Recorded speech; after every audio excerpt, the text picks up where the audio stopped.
오늘 읽은 말씀 15절에 보면 이렇게 말씀이 적혀져 있습니다. 법조문으로 된 계명의 율법을 폐하셨으니 이는 이 둘로 자기 안에서 한 새 사람을 지어 화평하게 하셨다 라고 적고 있습니다. 우리는 예수 그리스도를 믿고 우리가 화평하기 위해 뭔가 굉장히 애를 써야 될 것 같이 생각을 하지만 오늘 말씀은 지난주의 말씀에 이어서 복음으로 우리에게 선포되어지는 겁니다. 우리가 되는 게 아니고 예수님이 지어주신 겁니다. 우리에게 새 사람으로 우리를 지어주셔서 그 새 사람 된 자리에서 우리는 화평을 누릴 수 있게 되어지는 그 은혜 가운데 서게 되는 것을 오늘 말씀은 우리들에게 분명히 가르쳐주고 계십니다. 이것은 그냥 선포뿐만이 아니라 실제적으로도 이 일들이 신학적으로도 이 일들이 이루어지고 있음을 우리는 깨닫게 된다는 거죠. 무슨 말씀이냐면 지금 이 말씀 가운데에서 원수된 두 존재가 있습니다. 하나는 유대인이고 하나는 이방인입니다. 이 둘은 친해질 수도 친해져서도 안 되는 존재입니다. 근데 이들이 이렇게 거리감을 갖고 원수가 된 이유는 딱 하나가 있는데 율법이라는 게 있습니다. 그 율법 안에는 제사를 드리는 방법에 대한 율법이 제일 많습니다. 그 제사는요 왜 중요하느냐면 인간이 하나님 앞에 나갈 수 있는 유일한 길이 제사이기 때문에 그렇습니다. 그리고 이 제사를 통해서 하나님께 나가야만 우리의 죄가 어느 정도 속죄할 수 있는 가능성이 열려지기 때문에 이 제사를 드릴 수 있다와 없다는 그냥 단순히 제사를 드린다 드리지 않는다의 차이가 아니라 완전히 인간이냐 인간이지 않느냐의 차이를 갖고 있다는 거죠. 때문에 유대인들은 이방인들을 그렇게 취급하고 이방인들은 그렇게 자기를 취급하는 유대인들을 이상하게 생각할 수밖에 없는 그런 상황이었다는 얘기죠. 근데 이 이방인들은요 이 율법을 지키고 싶어도 지킬 수 있는 자체가 허락되지 않습니다. 왜? 제사에 참여를 못하니까요. 그러니까 지키고 싶어도 아예 율법 때문에 아주 거리가 멀리 떨어져 있는 존재가 되는 거죠. 그런데 그때 예수님이 이 사이에서 자기 스스로가 제사, 제물이 되어주신다는 거죠. 모든 여러 가지 율법의 제사법을 따르면서 율법을 지키고 그런 모든 단계를 예수님께서 폐하셨다는 겁니다. 더 온전하게 얘기하면 그걸 온전케 하셨다는 거예요. 옛날엔 그런 율법을 제대로 잘 지켜 제사를 드려도 제대로 된 제사가 되느니 마느니 했지만 예수님은 자기가 화목제물로 자기의 몸을 내어주시면서 그 단계를 온전히 메꿔주신 거예요. 그래서 이제는 유대인과 이방인이 그 이전에 구분되어 불려졌던 이유가 상실되어진 겁니다. 그전에 이 제사를 드리고 율법을 지키는 것 때문에 유대인이 되고 이방인이 되었는데 예수 그리스도로 인하여 이 모든 것들이 해결이 된 거예요. 예수님이 다 들어주셔서 일부러 제사를 드리고 율법을 지키려고 애쓸 필요가 없는 거예요. 그리스도만 믿으면 되는 거예요. 그 구분이 없어졌기 때문에 옛날에는 율법을 지키는 부류, 안 지키는 부류, 제사를 드리는 부류, 안 드리는 부류, 그것 때문에 나뉘어졌던 그 담이 허물어진 거죠. 이제 더 이상 나누어 부를 이유가 없어지게 된 거예요. 그 담이 무너지게 된 거죠. 그러면서 예수님께서 새로운 이름을 그들에게 주신 겁니다. 새로운 사람의 자격에 맞는 그 이름을 주신 겁니다. 그게 뭐냐? 19절에 이렇게 적혀져 있습니다. 그러므로 이제부터 너희는 외인도 아니요 나그네도 아니요 오직 성도들과 동일한 시민이요 하나님의 권속이라. 그전에는 유대인, 이방인이 이렇게 불려질 수 있었어요. 근데 이제 그렇게 불려질 수가 없는 거예요. 왜? 율법이란 자체를 예수님께서 폐하시고 온전케 하셨으니까. 그래서 한 이름, 새로운 이름을 주셨는데 그 이름이 뭐냐? 성도라는 이름이라는 거예요. 하나님의 권속이라는 이름이라는 거예요. 그 이름을 가지면 화평이 저절로 되어지는 것을 의미한다는 거예요. 그런데 여러분들 사람이 가질 수 있는 이름 중에 가장 아름답고 존귀하고 영향력 있는 이름이 무엇이겠습니까? 가장 궁극적으로 우리가 붙잡고 끝까지 놓지 말아야 될, 얻어야 될 이름이 무엇이 있겠습니까? 세상에서 여러 가지 지위에 따른 이름이 아까도 사장도 있고 회장도 있고 장관도 있고 국회의원도 있고 대통령도 있고 다 그렇게 불려지고 싶으시죠? 불려질 수 있다면 그렇게 불려질 수 있는 게 좋겠죠. 그러나 여러분들 생각해 보십시오. 영원한 시간을 앞에 둔 심판대 앞에 섰을 때 세상에 그 어떤 이름이 유효할 수 있겠습니까? 그 어떤 이름이 영향력을 미칠 수 있겠냐라는 얘기죠. 그 어떤 이름이 사람들에게 감동을 줄 수 있겠냐는 거죠. 심판대 앞에 섰는데 이 장관님 오셨습니까? 당신도 죽었냐고. 나도 죽었다고. 그랬더니 심판대 앞에 선 천사가 장관이셨냐고. 그 장관 라인은 따로 있다고. 저쪽으로 가시라고. 그럴 거라고 생각하는 분들은 아무도 없죠. 막 서 있는데 갑자기 뒤에서 누가 오는데 웅성웅성거리는 거예요. 그래서 각하도 오셨습니까? 각하도 오셨습니까? 그럼 천사가 그 뒤에 있는 이 각하 일로 오라고. 각하 대통령 하느라 고생했으니까 먼저 좀 들어가시라고. 그렇게 할 거라고 생각하는 분들은 아무도 없으실 겁니다. 그렇죠. 세상에 그 어떠한 존귀한 이름도 한시적일 뿐이에요. 영향력을 주는 이름, 궁극적인 이름은 아무것도 없어요. 그런데 그 심판대 앞에서 가장 써먹힐 수 있는 이름이 뭡니까? 가장 유효한 이름이 있다면 그게 무엇이겠습니까? 그때까지 가장 놓치지 말고 지켜야 될 이름이 있다면 그게 뭐겠습니까? 다른 게 아니죠. 성도라는 이름이죠. 그리스도인이라는 이름이겠죠. 하나님의 권속이라는 이름이겠죠. 그 이름이 우리 앞에 떡 붙어 있다라고 한다면 그 다른 어떤 형용사나 그 어떠한 신분에 대한 꾸밈도 아무런 의미가 없는 거죠. 성도라는 이름이 바로 그러한 의미를 갖고 있다는 거예요. 그 증거가 성경에 나타나 있습니다. 예루살렘에 성령이 임재하시고 초대교회가 생겨났죠. 베드로가 말씀을 전할 때 몇천 명씩 믿으면서 교회가 형성이 됐습니다. 그 교회는 각양각색의 사람들이 모여든 공동체입니다. 남자도 여자도 부자도 가난한 사람도 배운 사람도 못 배운 사람도. 왜냐하면 베드로가 말씀을 전할 때 어떤 시청자의 제한을 둔 게 아니니까. 거기에 성령이 임재했던 각양각색의 사람들이 그 말씀을 듣고 예수 그리스도를 믿어 교회 공동체 안에 들어오게 된 거죠. 그 교회 공동체 안에 어떠한 현상이 일어났는지 사도행전 4장 32절에 이렇게 말씀이 적혀져 있습니다. 믿는 무리가 한 마음과 한 뜻이 되어 모든 물건을 서로 통용하고 자기 재물을 조금이라도 자기 것이라 하는 이가 하나도 없더라. 굉장히 다양한 계층과 다양한 분야의 사람들이 모여 있었지만 그 안에 한 마음과 한 뜻이 되어졌다는 거예요. 분열이나 분쟁이 없었다는 거예요. 내가 많고 내가 많은 걸 좀 줬는데 없는 사람이 내 걸 먹는 게 내 걸 먹지 이런 생각이 들지 않는다는 거죠. 왜? 가장 귀한 이름이 그에게 주어졌으니까. 예수 그리스도, 영원한 생명 대신 그리스도의 이름이 내게 주어졌기 때문에 그 사람들은 그 어떤 것이 자기의 것이라 소유를 주장하며 또 시기하며 또한 정죄하며 나눠지고 분열될 일이 없었다는 거죠. 그 이름을 가장 소중하게 여겼으니까. 그 이름이 갖고 있는 화평의 능력이 있으니까 한 마음 한 뜻이 돼서 형제와 자매가 되는 거죠. 남녀노소 있고 없고의 그런 사회적인 모든 것들을 예수 그리스도께서 허무셨기 때문에 거기서 다 한 형제 자매가 되어져서 한 마음 한 뜻이 되어지는 그런 증거가 나타났다는 것입니다. 예수님은 그의 피로 모든 담을 무너뜨려 주셔서 우리에게 성도라는 새로운 이름을 주시고 화평을 주셨다. 믿으시면 아멘. 여러분들은 그리스도인이시지요. 성도이시지요.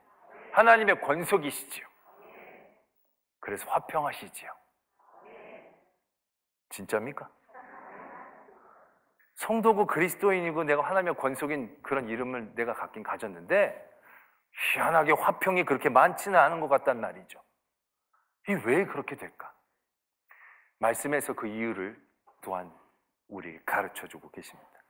초대교회가 한 뜻이 되고 한 마음이 되어져서 정말 믿는 사람들이라는 이름 하에 모든 것들을 내려놓고 하나가 되어졌는데 그 안에 균열이 생기게 됩니다.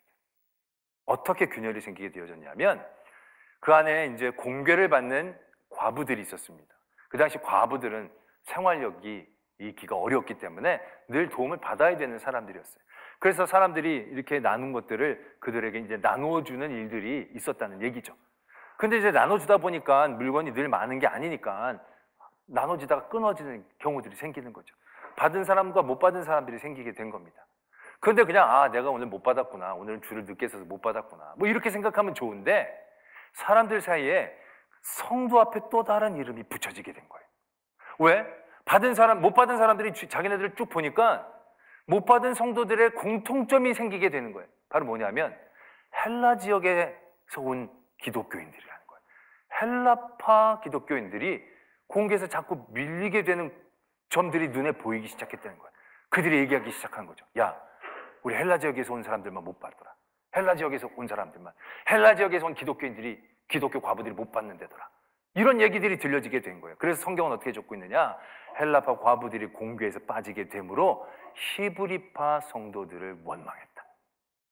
성도는 다 그냥 성도인데 하나님께서 이방인이냐 유대인이냐 그 이름을, 그 담을 무너뜨려 주셨는데 사람들이 그 안에서 새로운 담을 쌓아가기 시작했다라는 거예요. 성도라는 이름만으로 충분하고 그 이름만이 있어야 화평할 수 있는데 그 이름 안에 그 무엇인가를 덧붙이기 시작했다는 거예요. 헬라파니, 유대파니. 그 이름 안에 무엇인가 덧붙여지게 되었을 때 화평이 상실되어지기 시작했다는 것을 말씀은 분명하게 우리에게 가르쳐주고 계신다는 거예요. 고린도 전서에 보면 고린도 교회가 이방 지역의 교회 중에서 꽤 열심히 있고 꽤 부흥한 교회예요. 그 교회가 열심히 있고 부흥했기 때문에 그만큼 교회가 겪을 수 있는 모든 문제를 종합 세트처럼 겪고 있었던 교회가 고린도 교회. 많은 심각한 문제들이 있었어요. 이단에 대한 문제, 우상 숭배에 대한 문제, 우상 제물에 대한 문제, 음행에 대한 문제, 비도덕적인 문제, 관계에 대한 문제, 모든 문제가 다 있었어요. 그런데 하나님께서 사도 바울을 통하여 고린도 교회에 제일 먼저 가장 중요하게 가장 많은 부분으로 다루신 문제가 바로 뭐냐면 파당이 지어지는 문제예요. 나눠지는 문제예요. 그 교회는 고린도 교회 교인, 그 이름 하나만 있었어요. 근데 그 이름 앞에 무엇인가가 덧붙이기 시작한 거예요. 나는 게바파야. 나는 베드로파야. 나는 사도 바울파야. 나는 아볼로파야. 나는 게바도 아볼로도 베드로도 난 사람이 아니야. 나는 그리스도파야. 그냥 성도면 다 되는데, 성도면 모든 게 충분한데 사람들은 그 이름만으로 만족하지 않은 거예요. 나는 그 바울과 더 친해. 바울과 더 깊게 어떤 관계가 있어. 나는 베드로의 가르침을 충실히 지키는 사람들이야. 그러면서 그 성도라는 아름답고 온전한 이름 앞에 무엇인가 꾸미고 나타내고 드러내고자 하는 이름들을 덧붙이기 시작한다는 거죠. 그러한 일들이 일어날 때 어떤 현상들이 일어나게 됩니까? 파당이 생기게 되는 거죠. 그 이름은 담이 됩니다. 내가 바울파가 되는 순간 내 마음 안에 바울이라는 담을 쌓습니다. 담을 싸면 안과 밖이 구분되어집니다. 안과 밖이 구분되어지면 안은 내 사람이 되지만 밖은 원수가 되는 겁니다. 성도란 이름만으로도 충분했는데 예수 그리스도가 핏값 주고 애써 그 담을 다 무너뜨려 주셨는데 사람이 그 성도의 이름만으로 기뻐하고 감사해야 되는데 자기가 좀 더 나타나지고 자기가 좀 더 보호받아지고 자기가 좀 더 앞서고 싶어하는 마음 가운데 그 안에 꾸밈을 붙이기 시작하는 거죠.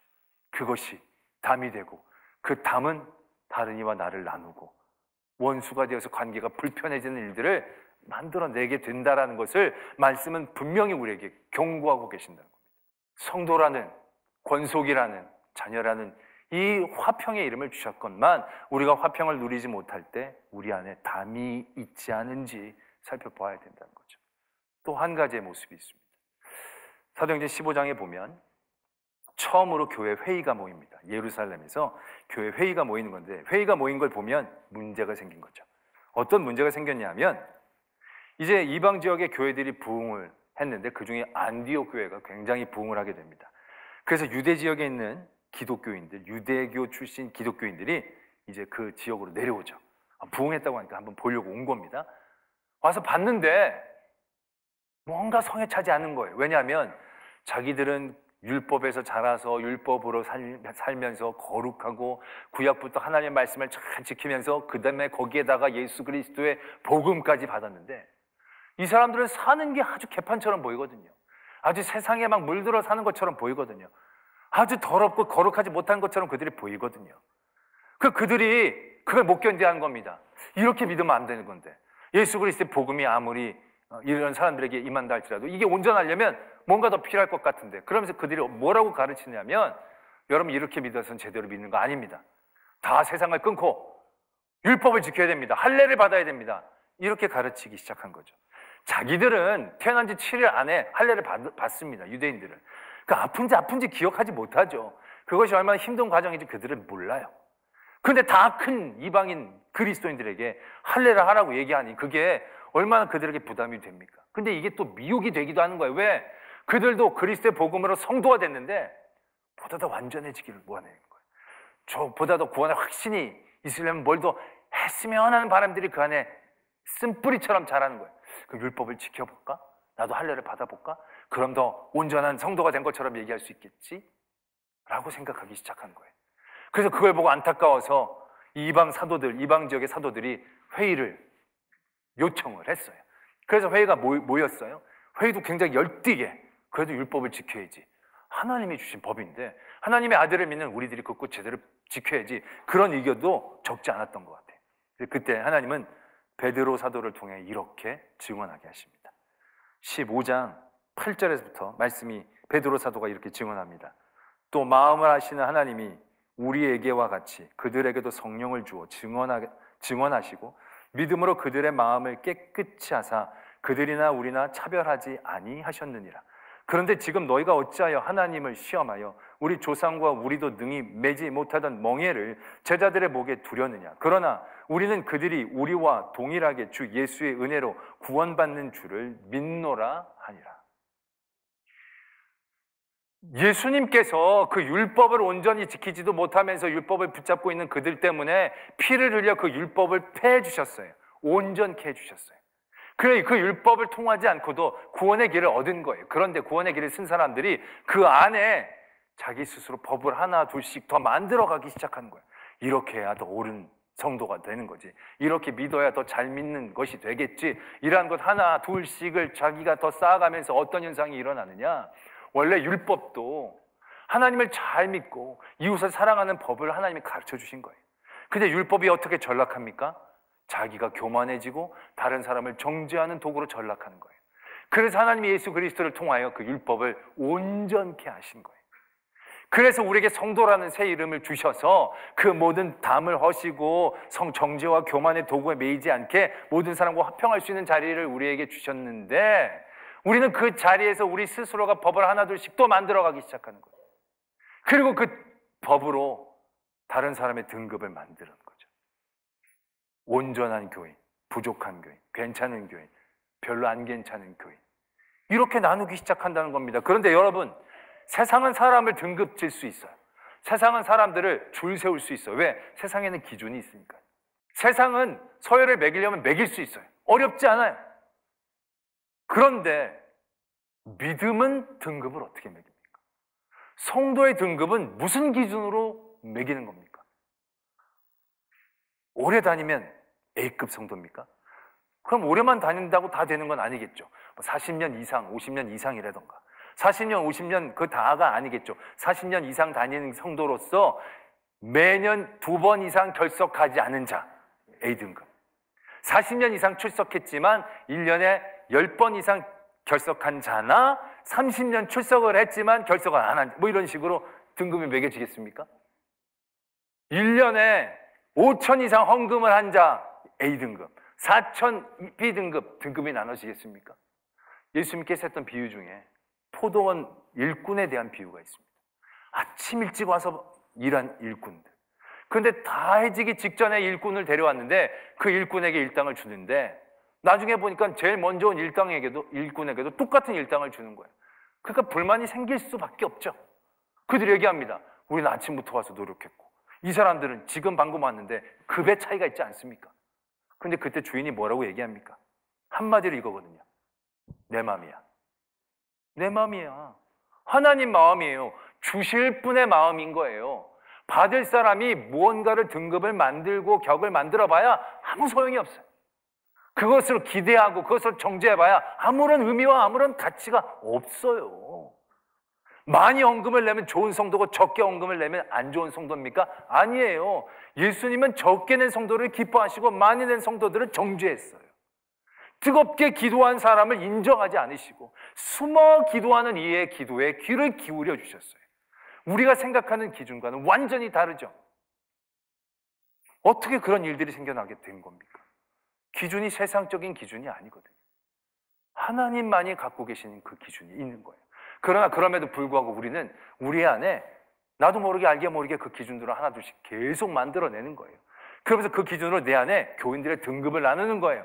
좋은 교인, 안 좋은 교인, 괜찮은 교인, 안 괜찮은 교인. 그런데 여러분들이 나누는 그 등급의 기준이 과연 올바르냐는 거예요. 예수님께서 핏값 주고 무너뜨려 주고 패해 주신 그 율법을 우리 스스로 하나씩 주섬주섬 다시 적어서 다시금 담을 쌓고 벽을 쌓고 우리 안에 화평을 깨는 일들을 만들어내가는 것이 아니냐는 거죠. 우리 안에 그 법이 있는지 없는지를 봐야 돼요. 우리 참 요즘 왜 이렇게 우리 교회에 마음에 안 드는 사람이 많은지 그런 분들 계실 거예요. 교회 오면 올 때부터 기분이 안 좋아요. 올 때부터 보면 이 옷 복장이 자기는 경건하게 딱 준비해서 입는데 아무거나 어제 그냥 빨래통에 있는 거 집어갖고 입어온 사람들이 있는 것 같기도 하고, 여름이 되면 더 막 시험에 들고 코딱지가 하는 거.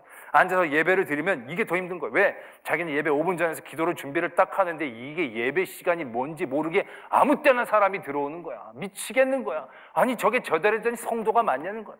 그리고 꾹꾹 참고 예배를 듣는데 웬걸 설교를 하는데 옆에서 팍팍 계속 자. 자려면 뭐하러 여기 와서 가서 자지. 신경 쓰이게 너무너무 신경질이 나는 거야. 또 그때 마침 찬양을 하는데 찬양의 음이 틀려 너무너무 거슬려. 하나님 앞에 드리는 찬양을 저따위로 부를 친구 교회 성도 너무너무 화가 나는 거야. 듣다가 보니까 아저씨 오늘 목사님 말씀이 10년 전에 했던 거랑 너무너무 비슷한 것 같은 거야. 너무 짜증이 나는 거야. 그래서 교회 끝나고 가는데도 영 마음이 편치 않아. 그래서 가는 일주일 내내 교회 욕을 하기 시작하는 거야. 그리고 그 다음 주일이 되면 또 교회 욕하고 싶어서 오게 되는 거야. 문제가 뭡니까? 그 사람 마음 안에 법이 너무 많아. 법이 너무 많아서 그 법으로 정죄할 수밖에 없게 되는 거예요. 성도의 이름은 정죄의 이름이 아니야. 성도의 이름은 화평의 이름입니다. 예수님이 심판자로 오셨으면 사람들을 정죄하고 잘라내고 택하실 수 있을 겁니다. 그런데 예수님은 구원자라는 이름으로 오셨어요.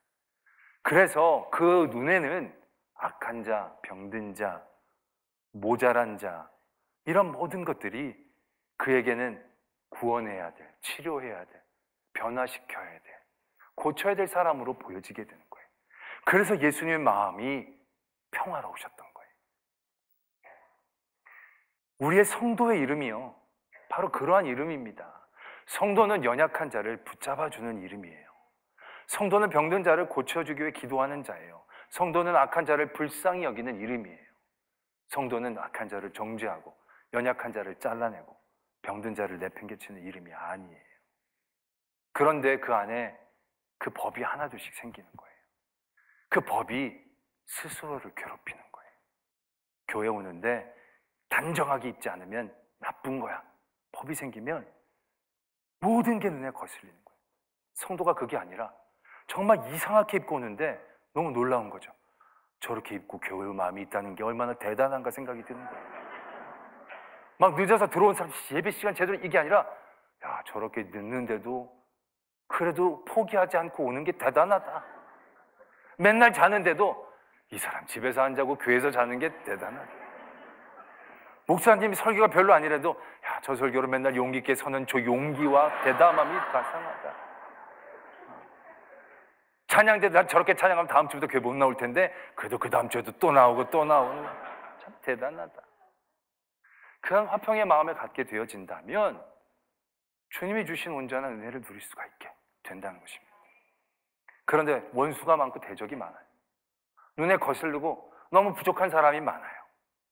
그런 사람들이 주변에 많은 게 아니라 우리 안에 담이 있어서, 내가 세워놓은 담이 있어서, 내 안에 법이 너무 많아서 그러한 것들로 스스로가 괴로워진다는 것을 깨달으셔야 합니다.